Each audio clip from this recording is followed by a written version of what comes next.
TF1 a été plus heureux dans notre lobbying que sur celui de la TNT, parce qu'à droite comme à gauche, il y avait des défenseurs de la TNT. Le fait qu'on leur pique par-ci par-là des petits matchs de l'équipe de France et tout, ça doit les énerver, mais d'une manière considérable. Et moi je dis toujours que l'équipe de France, sa maison, c'est TF1, mais qu'elle peut aller faire du tourisme de temps à autre sur M6.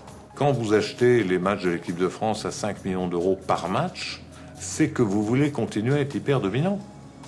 C'est un choix. Les chaînes historiques miracles de la France ont obtenu une chaîne bonus pour les dédommager de je ne sais quoi, mais surtout pour leur permettre de garder une avance considérable. Un pays comme la France ne peut pas se payer plus de 2 ou 3 opérateurs privés. Ça, c'est pas possible. Nous n'avons pas la taille de marché. Il est inéluctable qu'il y ait une concentration dans ce secteur. Et la concentration se fera autour des acteurs historiques.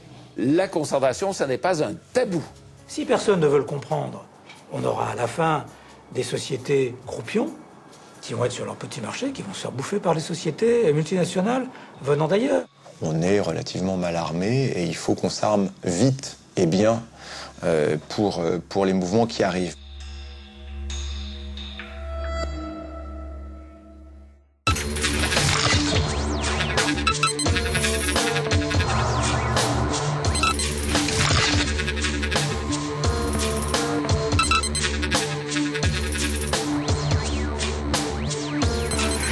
Voilà, il y a 10 minutes maintenant que la TNT a été lancée. Et d'abord, Dominique Baudis, on va voir tout simplement si ça marche. Et ça a marché. Le succès était au rendez-vous. Les Français ont plébiscité le 31 mars 2005 l'arrivée de 18 chaînes de télévision. Et cette multiplication des chaînes a sonné le point de départ d'une restructuration profonde du paysage audiovisuel. TF1 a tout fait pour rattraper le retard pris sur la concurrence, revenant ainsi sur son opposition à la TNT et l'échec de son lobbying. TF1 a été plus heureux dans notre lobbying que sur celui de la TNT, parce qu'à droite comme à gauche, il y avait des défenseurs de la TNT qui ne se sont pas laissés enfumer par les réticences de TF1. TF1 était très très bien dirigé quand il y avait le tandem Patrick Lelay, Étienne Moujotte et Jean-Claude Dacier à la tête des sports. C'était un trio qui fonctionnait à merveille. Ils ont fait de TF1 un puissant vaisseau de guerre, très très puissant et qui est allé très loin. Mais c'est vrai que maintenant, comme il y a des icebergs un petit peu partout, tout autour du vaisseau, ça devient compliqué, quoi. L'achat fin 2009 par TF1 de TMC et de NT1 était le point de départ d'une seconde bataille dans cette guerre de la TNT. TF1 donc, mais aussi M6 et Canal+ ont lancé un vaste mouvement de concentration. La situation des grandes chaînes généralistes est fragilisée par l'arrivée des chaînes de la TNT. Pour continuer à dominer le marché, TF1 comme M6 ont besoin de programmes qui leur assurent 30% des parts de marché. Résultat, les grandes chaînes privées se livrent à une guerre sans merci autour du programme le plus aimé des Français, le football. C'est la grande bataille de cette guerre de la TNT qui désormais obéit à la loi du plus fort.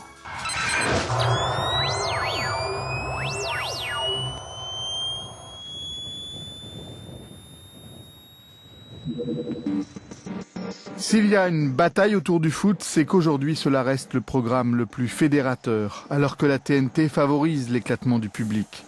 Avec un match de foot, toute la famille est rassemblée devant le poste télé. Et cela reste la garantie d'une audience forte et donc de recettes publicitaires importantes, près de 2 millions d'euros pour un match de l'équipe de France. Pendant longtemps, TF1 a dominé sans partage. Aujourd'hui, la première chaîne est défiée par M6. L'évolution d'M6, elle est passée d'une chaîne de clips et de séries américaines en 87, parce qu'elle n'avait pas les moyens de faire autre chose, une chaîne très ciblée sur les jeunes, parce qu'il y avait un déficit sur l'offre jeune, à une chaîne beaucoup plus large et beaucoup plus généraliste, d'abord avec ses magazines, ensuite avec ses programmes de fiction, et puis progressivement, nous y avons mis les ingrédients d'une grande chaîne. Bon, dans les ingrédients d'une grande chaîne, il y a eu une étape qui était significative, qui était de faire un vrai journal, et le sport, notamment le football, qui est un phénomène fédérateur. Depuis 2006, nous avons engagé une politique progressive de sport. Commenté par Thierry Roland et Jean-Marc Ferreri, à suivre en direct jeudi à 20h50 sur M6. Ils ont eu l'intelligence de s'apercevoir qu'ils avaient fait une énorme boulette, parce que je vous rappelle que quand même en 1998, les responsables de M6 avaient dit qu'en plein milieu de la folie du football, qu'il y aurait M6 qui serait la chaîne 0% football. Petite erreur. Mais ils s'en sont aperçus et ils ont rapidement corrigé le tir. Et aujourd'hui, M6, plus que Canal, j'en suis persuadé, est la chaîne qui fait peur à TF1. Ça, c'est évident. Nous ne serons jamais une chaîne de sport à haute dose. Pourquoi? Parce que le sport est très déficitaire sur les antennes. Si M6 se dresse contre TF1, la première chaîne conserve un joyau, une pépite, les droits des matchs de l'équipe de France. Seul match à assurer en toutes circonstances une audience forte. En ce qui concerne TF1, l'audience, elle a toujours été très importante pour les matchs de football. C'est pas par hasard, du reste, que toutes les grosses audiences de la chaîne, elles ont été obtenues par des matchs de football. Il est vrai que des matchs de l'équipe de France ou de la Ligue des Champions, par exemple, sont des matchs qui rassemblent 7, 8, 9 millions, et même au-delà pour l'équipe de France. Un match, j'allais dire, banal de l'équipe de France fait encore 8 ou 9 ou 10 millions de téléspectateurs, mais on peut monter, dès qu'il y a dramaturgie, dès qu'il y a enjeu, on peut monter à 13, 14, 15, assez facilement, et on est monté jusqu'à 23. Donc c'est vraiment, effectivement, le dernier programme commun. La finale de la Coupe du Monde de 1998 a été l'occasion d'un record. Près de 25 millions de téléspectateurs. TF1 a voulu accompagner l'engouement qui a suivi la victoire des Bleus en conservant à tout prix les matchs de l'équipe de France. À tout prix puisque TF1 accepte même de perdre de l'argent lors de chaque match des Bleus. La question qui est posée aujourd'hui, c'est de dire, est-ce que dans l'économie du moment, avec 18 chaînes, avec par-dessus le marché une crise économique qu'on n'en a pas connue depuis des décennies, est-ce qu'on est encore capable d'assumer des pertes aussi fortes qu'occasionnent ces droits sportifs-là?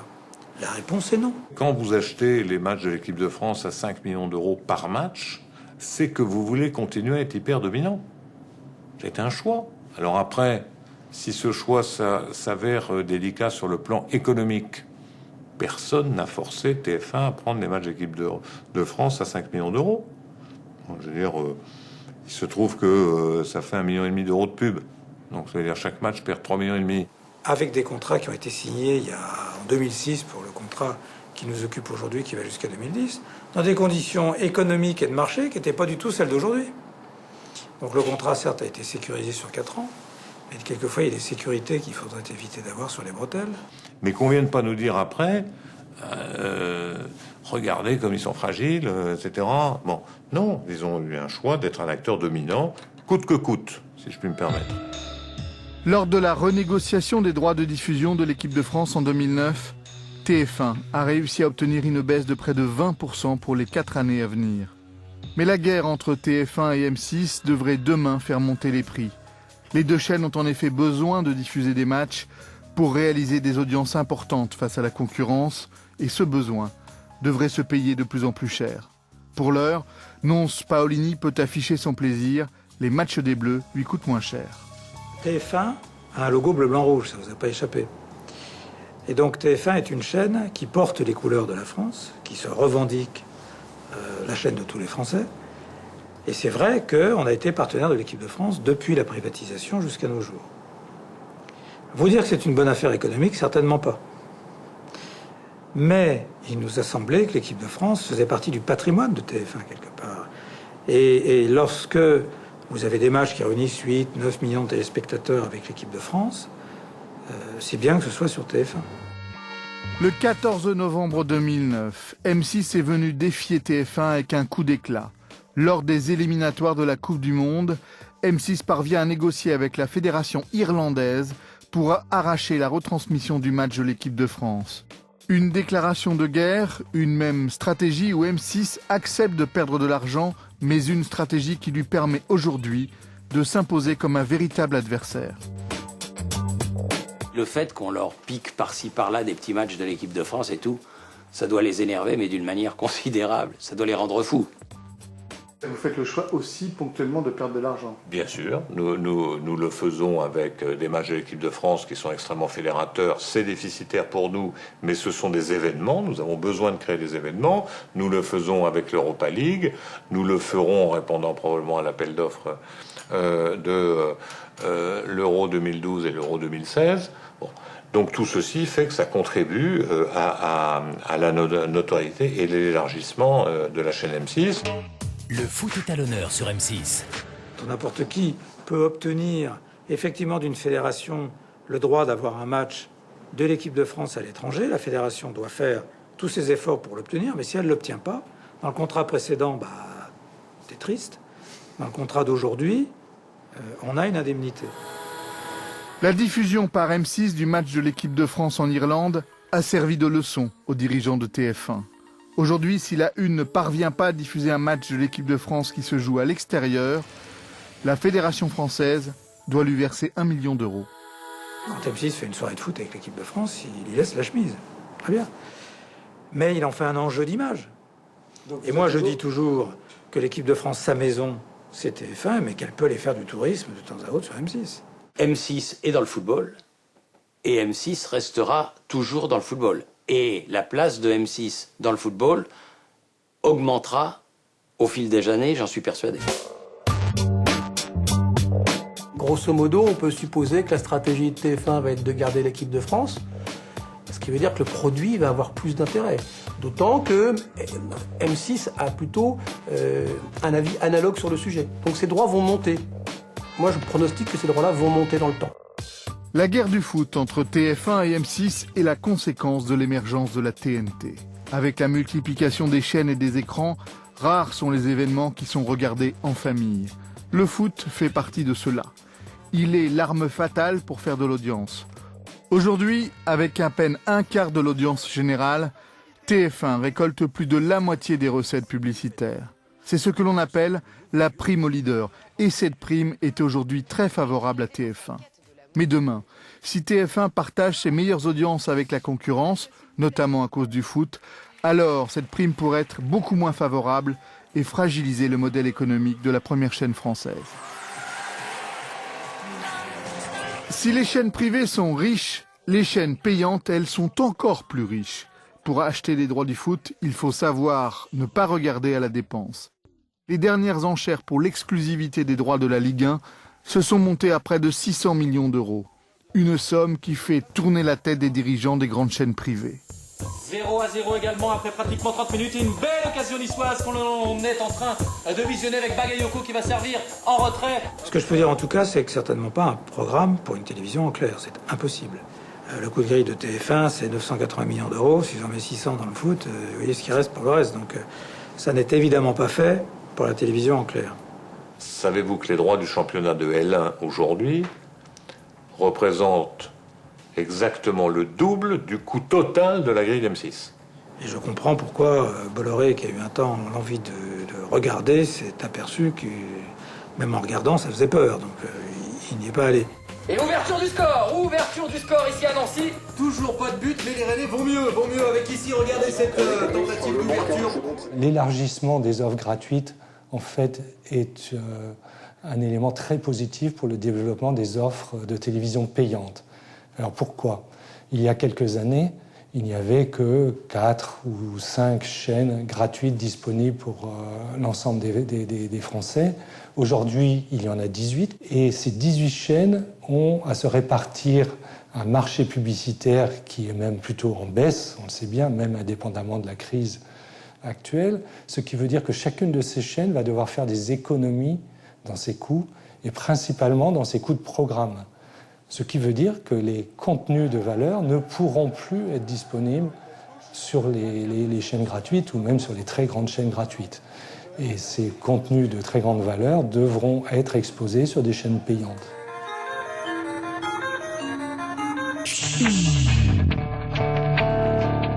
Le football a augmenté le montant de ses droits, puisque le total des droits attribués ce soir se monte à 668 millions d'euros.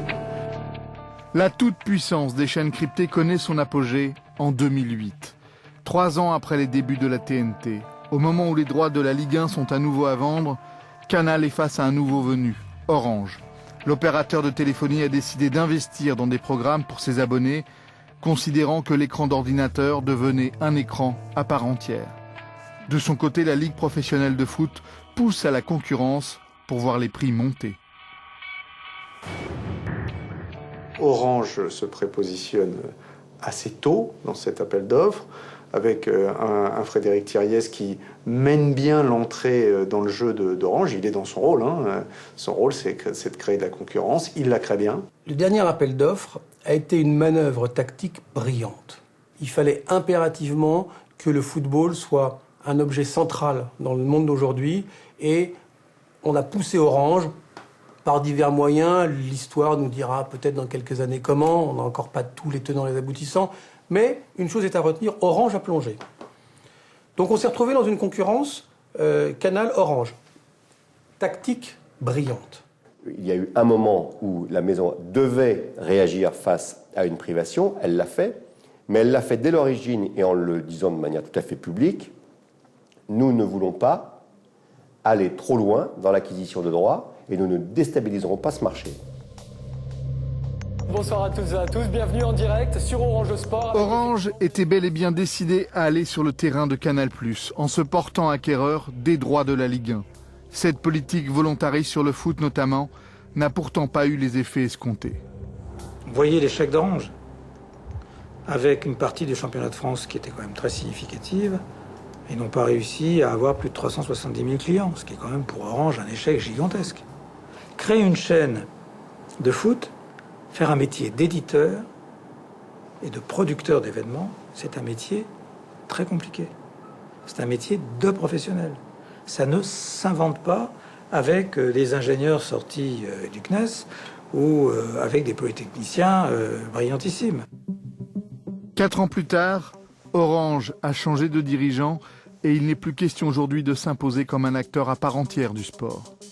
C'est en tout cas l'aveu fait par Christine Albanel qui, derrière des mots savants, anticipe le retrait d'Orange. Est-ce que c'est le métier d'un grand opérateur comme Orange que finalement de produire les contenus, d'être éditeur de contenus, de devenir un groupe de médias même? Parce que si on allait jusqu'au bout de la logique, c'est devenir pratiquement un groupe de médias. Et le choix qui a été fait, c'est de dire nous allons bien sûr continuer à offrir des contenus à nos clients parce qu'ils le souhaitent, ils en ont envie, mais c'est peut-être pas notre travail que de produire nous-mêmes, d'éditer nous-mêmes. Nous ne sommes pas des éditeurs. Par contre, nous allons être agrégateurs, orchestrateurs, etc. de contenu. Voilà un peu quelle est la stratégie, je crois, d'Orange aujourd'hui. Après le retrait d'Orange, Canal pensait être l'unique argentier du foot français, laissant espérer une baisse du montant des droits. La baisse aura bien lieu, mais elle sera limitée. Notre financement étant très important, il est déterminant pour le financement des clubs, pour le niveau de qualité du championnat, et c'est la raison pour laquelle on met le montant maximum que l'on peut dédier aux droits du foot français pour avoir un spectacle de qualité. Bertrand Méheux a raison. Il faut payer encore très cher pour que le foot puisse vivre confortablement des droits télé. Mais il y a une autre raison qui a poussé Canal+ à mettre la main en portefeuille. La Ligue a décidé de créer sa propre chaîne, CFoot. Et surtout, les pétrodollars du Qatar et de Al Jazeera viennent défier la chaîne cryptée. Un danger à venir pour les dirigeants de Canal. Al Jazeera est une chaîne qui existe, à l'inverse d'Orange, et qui dispose de moyens financiers considérables. Si le foot est la première martingale des chaînes généralistes pour faire de l'audience, il en est une autre. Il s'agit de la télé-réalité. En 2001, M6 a été le premier à diffuser Loft Story. À cette époque, TF1 n'en voulait pas, Patrick Lelay invoquant alors une quête de sens. Aujourd'hui, Nonce Paolini est beaucoup plus pragmatique et on comprend aisément pourquoi. En 2009, les diffusions de Koh-Lanta auraient permis à TF1 de gagner près de 30 millions d'euros. Là, c'est vraiment de la colère. Nos sociétés ont besoin d'avoir des pivots autour desquels on se retrouve. Et je prends un exemple d'un programme que beaucoup de jeunes voient et pas beaucoup de moins jeunes. C'est Secret Story. Tout le monde en parle. ceux qui l'ont vu comme ceux qui ne l'ont pas vu. En bien, en mal, les esprits s'échauffent. Ah bah tiens, ils sont grossiers, ils sont vulgaires, on les voit à poil, etc. Bon. Je sais que c'est beau, mais en fait, il s'habille comme un sac. Qui va gagner? Pour moi, c'est comme un rêve, mais inimaginable. Chacun a sa petite idée. Personne. Seuls 3 d'entre eux doivent rester avec Jonathan. Ceux qui n'ont pas vu l'émission en parlent autant que ceux qui l'ont vue. Voilà un élément de débat et un élément de lien. De lien entre les ados, qui sont absolument passionnés par ça et qui se marrent comme des baleines devant Secret Story. Un élément de lien entre les parents qui ne comprennent vraiment pas comment les enfants peuvent regarder ça. Et un lieu de débat entre les parents et les enfants. Et tout le monde en parle. Bruno et FX, Jonathan et Sabrina, les alliances éclatent. Pourquoi t'as mal aux yeux? C'est parce que j'ai du mal à accepter ce que tu vois. Donc ce rôle-là, je crois qu'une télévision généraliste comme TF1 continuera à le produire. Parce que nos sociétés ont besoin de lieux de rassemblement, de moments de rassemblement et de moments de débat. Et surtout, n'oubliez pas, méfiez-vous des apparences.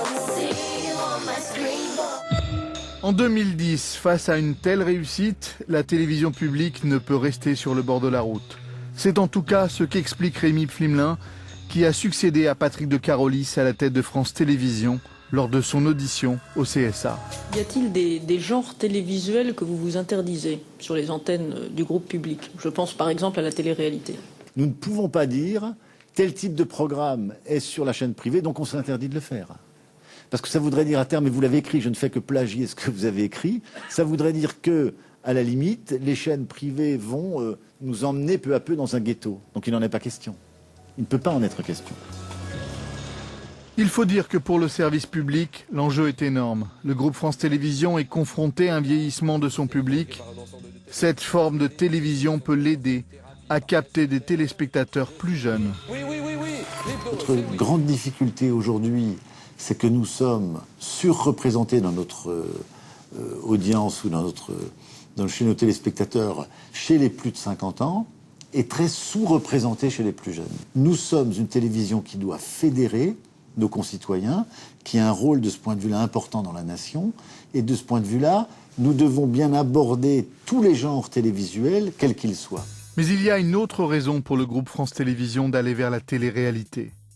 Comme ses concurrents privés, le groupe public doit faire face à une concurrence de plus en plus vive, et la montée en puissance des chaînes de la TNT a fragilisé son audience.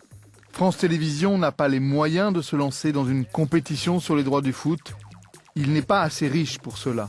Seule la télé-réalité peut lui permettre de faire de l'audience. Ce que je dis, c'est que nous avons des valeurs. Que ces valeurs, nous devons les respecter. C'est le respect de l'autre, le respect de la diversité, etc. Qu'au nom de ces valeurs, il y a un certain nombre de programmes que nous ne prendrons pas, mais qu'il y en a d'autres que nous prendrons. On ne peut pas a priori dire que tout un genre est à jeter aux orties. C'est Jérôme qui a gagné, donc voilà, ça m'a un peu saoulée, parce que j'ai envie de gagner, et puis il me l'a fait un peu à l'envers en fait quand il m'a poussé à l'eau. Sur France Télévisions ce soir. Paradoxe, la suppression de la publicité après 20h sur les écrans des chaînes publiques a déplacé le terrain d'affrontement contre les chaînes privées pour faire de l'audience. Désormais, cela se passe avant 20h, à l'heure où ce sont les plus jeunes qui sont devant la télé, à l'heure aussi où TF1 programme de la télé-réalité. Dans Secret Story, il faut protéger son secret et découvrir celui des autres. C'est l'histoire d'un célibataire à la quête du grand amour. Il va participer à une expérience unique. Mais qu'est-ce que j'ai l'air idiote! Ouais, enfin pas plus que notre garçon avec un talon au pied. La guerre de la TNT s'est transformée en guerre de l'audience. Les grandes chaînes historiques sont condamnées à en faire pour maintenir leur modèle économique face aux petites chaînes qui, elles, sont prêtes à tout pour survivre en imaginant une télé-réalité moins coûteuse, low cost. Dans cette bataille autour de la télé-réalité et de l'audience, Énergie 12 a été le premier à en diffuser sur la TNT. Les épreuves vont encore faire monter la température. De la course aquatique au striptease en uniforme, en passant par une séance photo avec de gros serpents sur le dos, les Frenchies devront rester sexy en toutes circonstances. C'est quoi le problème? Pourquoi tu veux la descendre plus bactère comme ça? Parce que c'est une merde. Le vrai problème sur la TNT, il y a effectivement les limites, on va dire déontologiques éventuelles, mais il y a surtout une limite de coût. C'est que ce sont des programmes qui, en général, représente un certain budget et que les chaînes de la TNT aujourd'hui peuvent difficilement s'offrir des programmes avec ces budgets aussi importants. Pour autant, on peut fournir des formats, on va dire, un petit peu plus low cost, c'est-à-dire avec une production moins chère, des modes de fabrication différents et un petit peu moins onéreux dans le secteur de la télé-réalité.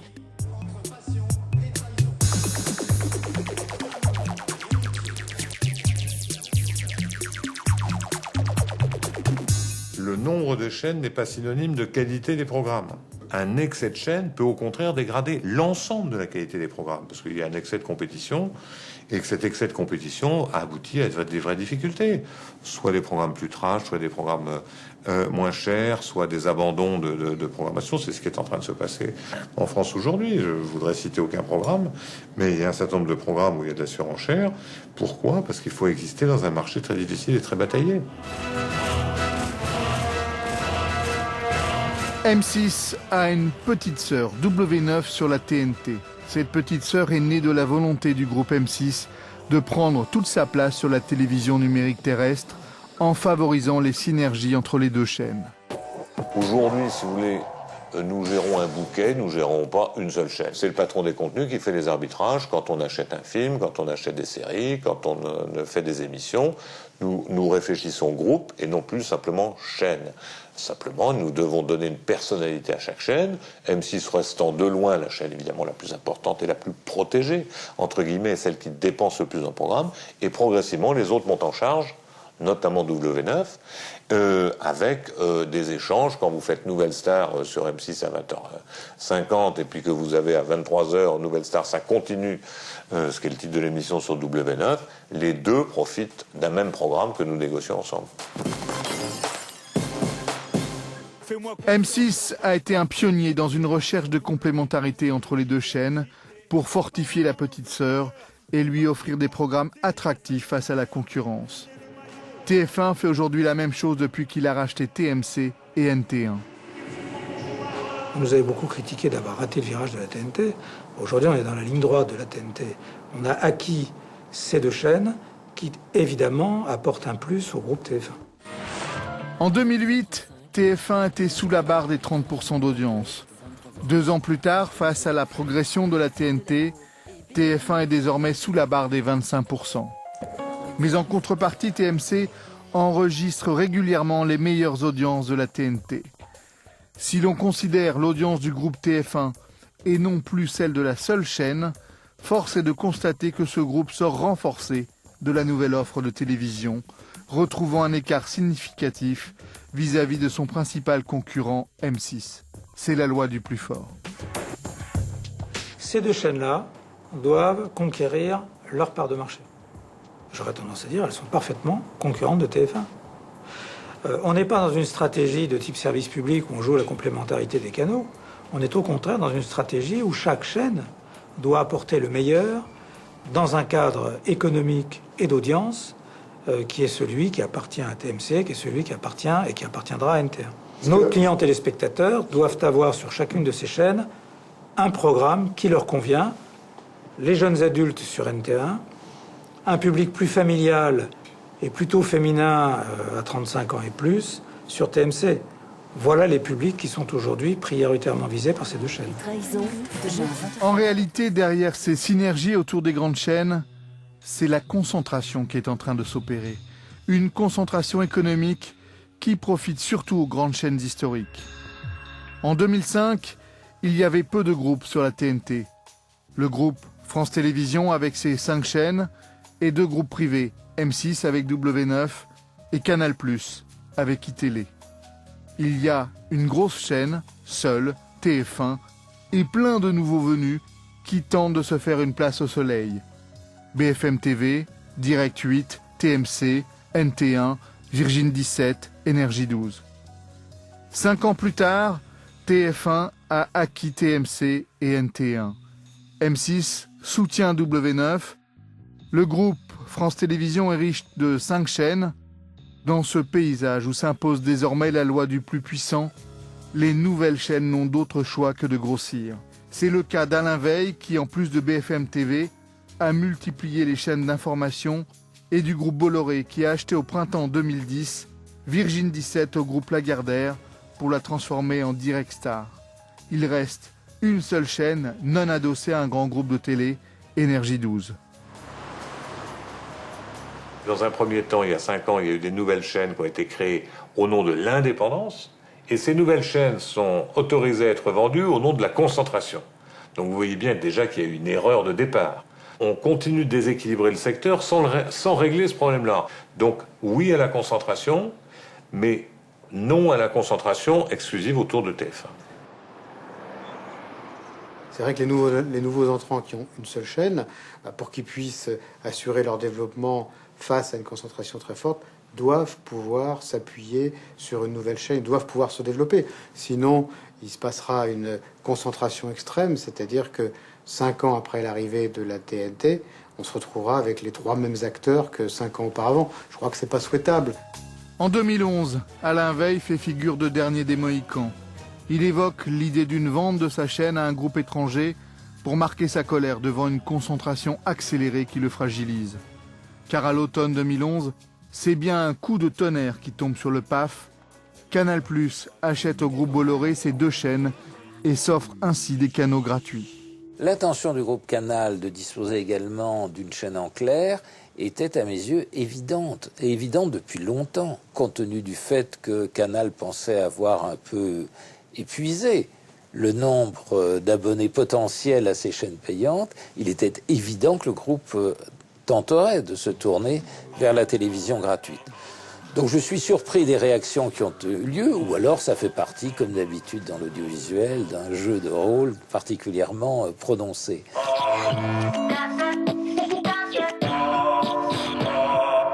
Notre priorité, c'est le payant, et c'est toujours le payant, et nous avons des réserves de croissance. Cependant, notre entrée dans le gratuit nous amène des possibilités de développement autres, puisque c'est des domaines dans lesquels nous n'étions pas présents, des accès à des revenus publicitaires que nous n'avions pas. C'est donc une diversification, un moyen de croissance, et aussi un moyen complémentaire de financement de nos contenus par rapport à ce que nous faisons dans le payant.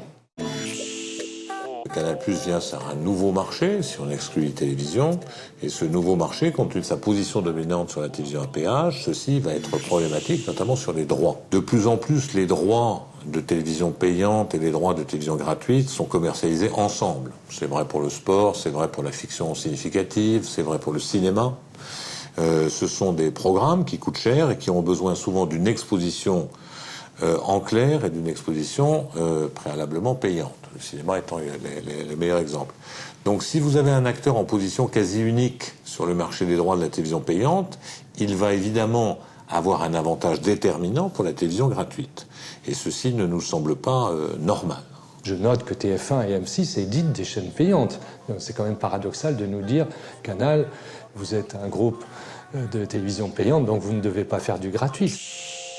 Notre principal concurrent aujourd'hui sur le marché de la télévision en clair, c'est le groupe TF1. Nous sommes d'ailleurs opposés à lui lorsqu'il a eu repris NT1, TMC, et nous nous félicitons que les autorités de concurrence aient mis un certain nombre de limites à cette reprise.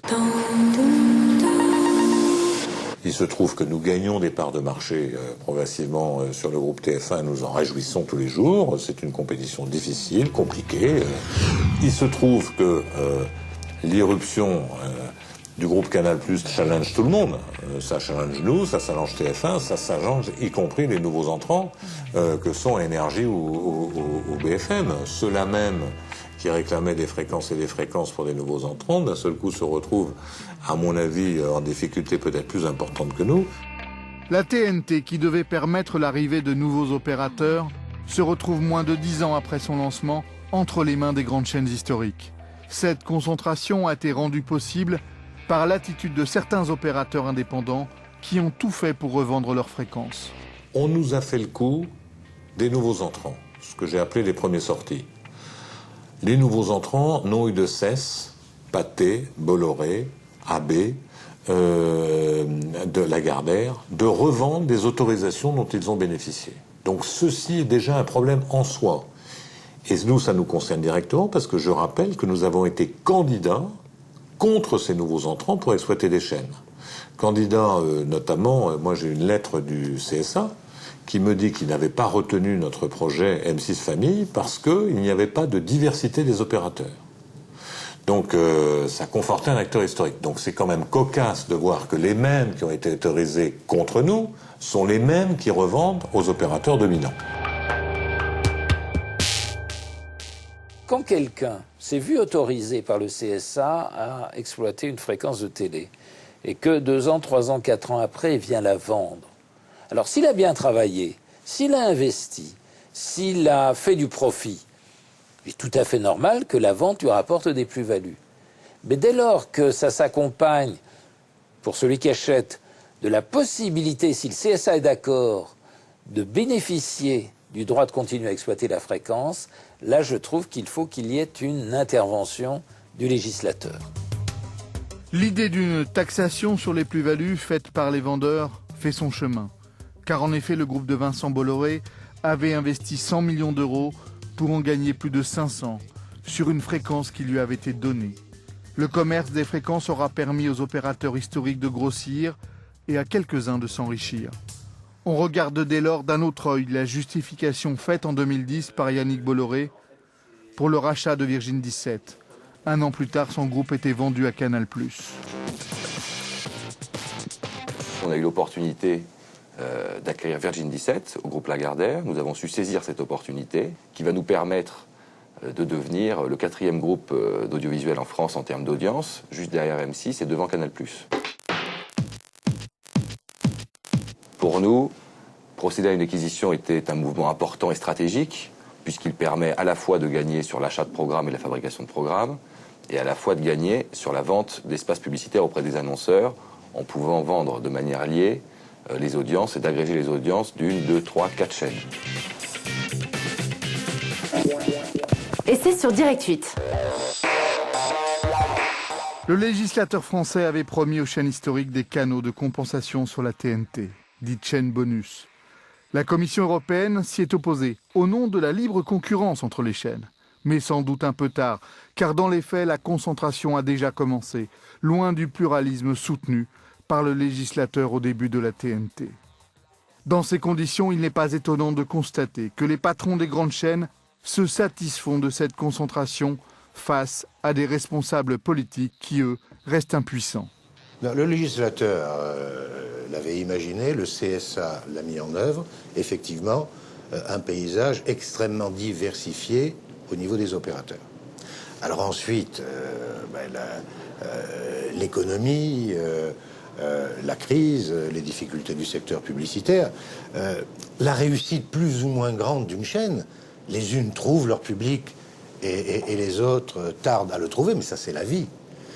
Tout ceci a abouti à un mouvement de concentration. Peut-être faudra-t-il revenir un peu sur la loi pour veiller à ce que la TNT, ce ne soit pas le simple cercle des initiés autour de 2, 3 grands groupes seulement. Néanmoins, il y a davantage de diversité aujourd'hui parmi les opérateurs qu'il n'y en aurait eu si on était rentré dans la logique de l'attribution par lot, parce qu'on aurait tout donné à 2 opérateurs, voire 3 opérateurs en comptant Canal+. Aujourd'hui, on a quand même davantage d'opérateurs. De nouveaux sont apparus sur ce marché de la communication audiovisuelle. La réalité économique de 2010, de 2011, de 2012, elle n'a rien à voir avec celle de 2003 ou 2005. Et donc il est vital qu'on ait une approche complètement différente de la question de la concentration. La concentration, ça n'est pas un tabou. Et rechercher la pluralité des opérateurs simplement pour le plaisir de la pluralité, ça n'est pas un bon calcul. Un pays comme la France ne peut pas se payer plus de 2 ou 3 opérateurs privés. Ça, c'est pas possible. Nous n'avons pas la taille de marché.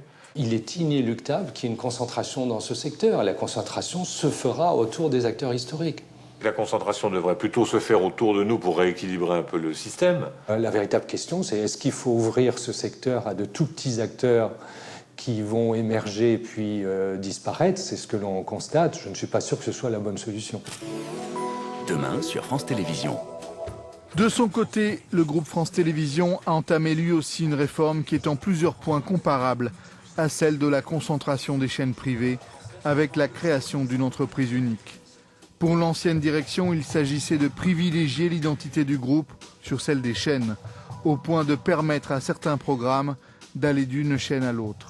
Donc la décision de développer une stratégie de bouquet en l'affichant, en l'assumant, en y mettant les moyens, en organisant l'ensemble de la programmation, du marketing et de la communication autour de cette stratégie de bouquet, c'est clairement une réponse au défi de la TNT.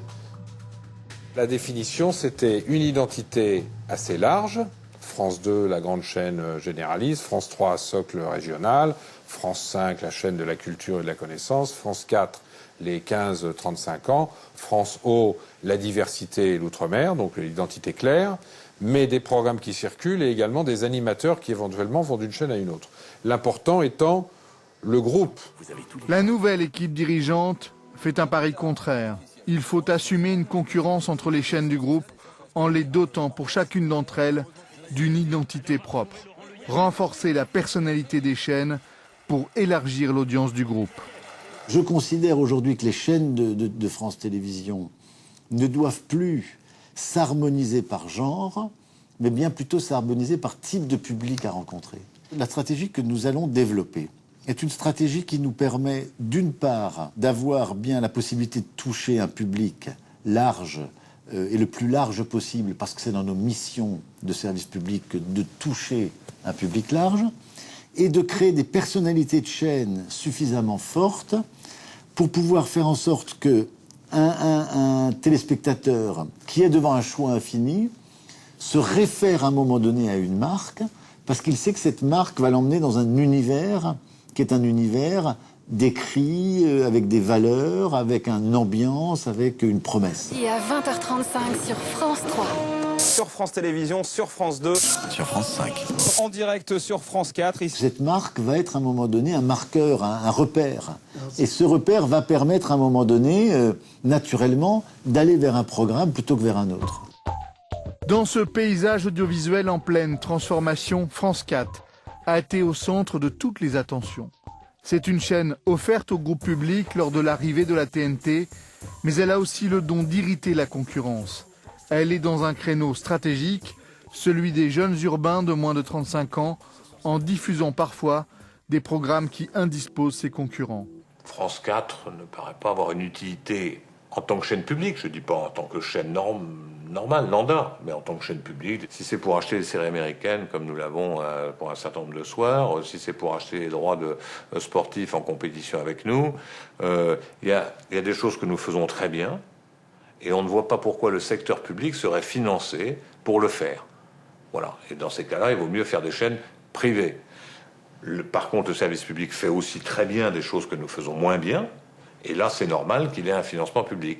Mes concurrents doivent d'abord s'occuper de leur propre chaîne, et je ne me permettrai pas de poser la question de savoir à quoi servent telle ou telle chaîne qu'ils contrôlent.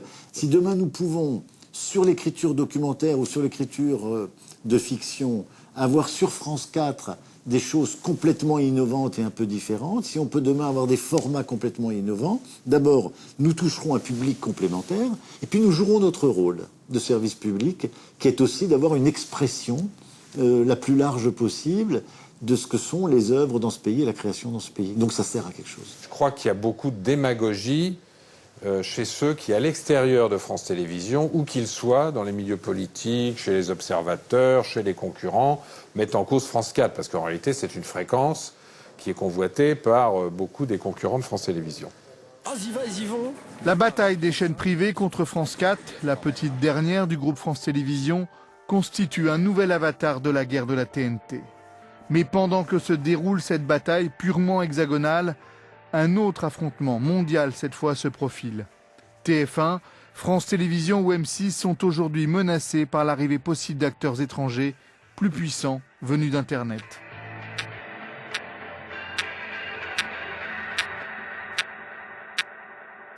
Moi, en tant que chef d'entreprise, je dois me battre à la fois pour mes salariés, à la fois pour la pérennité de mon entreprise et à la fois pour la création française qui alimente mes contenus.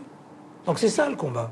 Si personne ne veut le comprendre, On aura à la fin des sociétés croupions qui vont être sur leur petit marché, qui vont se faire bouffer par les sociétés multinationales venant d'ailleurs.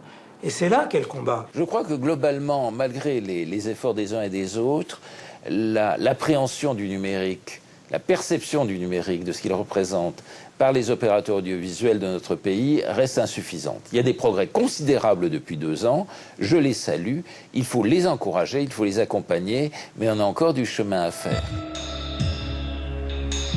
Est-ce que le constat de Michel Boyon est juste? Sans doute. C'est vrai que la situation est plutôt préoccupante. On est relativement mal armé et il faut qu'on s'arme vite et bien pour les mouvements qui arrivent. La réalité, c'est qu'aujourd'hui, on ne peut plus rester durablement dans un système comme celui-là si l'on veut avoir des groupes français solides par rapport aux dangers qui nous menacent, c'est-à-dire l'arrivée de Google TV, d'Apple TV, sur un marché français qui n'est pas du tout préparé à l'arrivée de ces nouveaux acteurs. Depuis ces dernières années, nous vivons des mutations de fond. Ces mutations de fond sont des ruptures dans le mode de consommation des médias, de la télévision, mais de tous les médias. C'est aussi une période dans laquelle le numérique, globalement, va se développer et où on peut voir apparaître de grands géants qui s'appellent Google ou Apple qui développeront leurs propres projets de télévision. On est passé de télévision grand média à télévision acteurs de taille moyenne par rapport aux opérateurs de téléphonie mobile à tout petits acteurs aujourd'hui par rapport aux Google ou Apple que vous avez mentionnés. Les géants Apple et Google ont déjà lancé leur télévision. Et si les grandes chaînes françaises ont souffert avec l'arrivée de la TNT, demain la demande d'images sera plus grande encore et l'émiettement des audiences une certitude. Si le web est si pratique et la télévision si agréable à regarder, alors pourquoi choisir? S'ils pouvaient fonctionner ensemble. Maintenant, c'est possible. Voici Google TV. La télévision va changer et le vent du changement vient d'Internet. Cette nouvelle télé va transformer le spectateur que nous sommes en consommateur et en directeur des programmes. Le téléspectateur, l'usager est déjà au cœur de ce qui se passe aujourd'hui avec la révolution numérique. C'est l'usager qui impose sa loi aux fournisseurs de contenu. Aujourd'hui, il s'agit pour les opérateurs de s'adapter aux exigences de cet usager et non plus de maintenir une posture d'émetteur vers récepteur, du haut vers le bas, de celui qui sait vers ceux qui ne savent pas, etc. C'est déjà fini. Voilà, c'est la prise du pouvoir par l'individu et on ne fera pas marche arrière en la matière. La télévision de demain deviendra une télévision de la demande. C'est le téléspectateur qui décidera de ce qu'il va regarder et quand il le fera. Et rien n'indique qu'il regardera la télévision plutôt qu'un épisode de sa série préférée diffusé sur Internet. Ça veut dire que l'usager va passer indifféremment d'images fournies par exemple par des chaînes de télévision à des services ou des images qui sont transportées par le web. Il ne se rendra plus compte du tuyau par lequel ces contenus lui arrivent. Les grandes chaînes de télévision anticipent déjà le comportement du spectateur avec la télévision connectée. Pour beaucoup, la réponse est dans une offre élargie avec toujours plus de chaînes et à la clé, une concentration économique. Il y aura une offre absolument pléthorique, en particulier à cause de l'arrivée de la télévision connectée. Il y aura une offre foisonnante. Ce que l'on peut dire cependant, c'est que le professionnalisme qui est nécessaire pour éditer beaucoup de chaînes, l'acquisition des droits n'est pas infini. Et je crois qu'il est illusoire de penser que beaucoup de petits groupes peuvent se lancer dans cette activité. Et donc il y aura des concentrations. Quand j'entends dire que c'est une offre pléthorique de chaînes de télévision qui pourra permettre de lutter contre la télévision connectée, je pense exactement l'inverse. Ce sont des programmes forts, des programmes puissants, des programmes de qualité, des programmes exclusifs qui permettront à la télévision de se battre contre la télévision linéaire, de se battre contre les nouveaux modes de consommation. Quand TF1 diffuse la finale de la Coupe du Monde de rugby, elle n'a rien à craindre de la télévision connectée. Acheter des programmes en mesure de rivaliser avec les autres chaînes et d'éviter l'émiettement des audiences, cela coûte de plus en plus cher. La concurrence est désormais mondiale Et s'il y a un danger, il est dans cette loi économique du plus fort. Le vrai danger des télévisions connectées, encore une fois, ce n'est pas le fait que les programmes et le temps d'audience sera prise par ces télévisions connectées, c'est le fait que si nous n'avons pas une qualité d'exclusivité, de nouveauté, d'investissement dans les programmes, ben, progressivement, le consommateur se retournera soit vers la télévision à péage, soit vers de la télévision de consommation non linéaire. La télévision connectée Internet va-t-elle accélérer un changement dans notre façon de regarder la télévision ? Elle entame aujourd'hui une mutation profonde qui pourrait bien transformer notre paysage audiovisuel. Ce qui est toujours très frappant dans ce qu'on appelle aujourd'hui de façon commune la révolution numérique, c'est la façon dont elle a lieu. C'est-à-dire que tout d'un coup, un comportement ne progresse pas de façon régulière, il explose. Et à ce moment-là, les choses changent. Et donc, ce point d'inflexion, il a eu lieu pour la musique, 2001-2002. Il y a eu lieu pour la presse écrite, peut-être 2007-2008. Il n'a pas encore eu lieu pour la radio. Et il n'a pas encore vraiment eu lieu pour la télévision. Donc on a encore le temps de s'y préparer. Tout ce que je sais, moi, personnellement, c'est qu'il aura lieu, ce point d'inflexion-là. À un moment donné où l'explosion de la télé sur tous les écrans et l'arrivée de l'Internet sur le poste de télévision vont faire que les comportements vont changer de façon drastique. La télévision disparaîtra-t-elle derrière un trop-plein d'images ? Après tout, les majors du disque sont aujourd'hui malades, alors même que l'on écoute de plus en plus de musique. Pour survivre face à cette offre abondante, les diffuseurs doivent demain travailler avec des producteurs pour concevoir des programmes attractifs, pour répondre à une concurrence désormais mondiale. Longtemps, l'exception culturelle et la politique des quotas ont permis à l'audiovisuel français de se sentir protégé, comme hors du monde. Avec la guerre de la TNT et la révolution numérique, c'est cela qui prend fin. Certains acteurs sont condamnés à disparaître, mais lesquels ?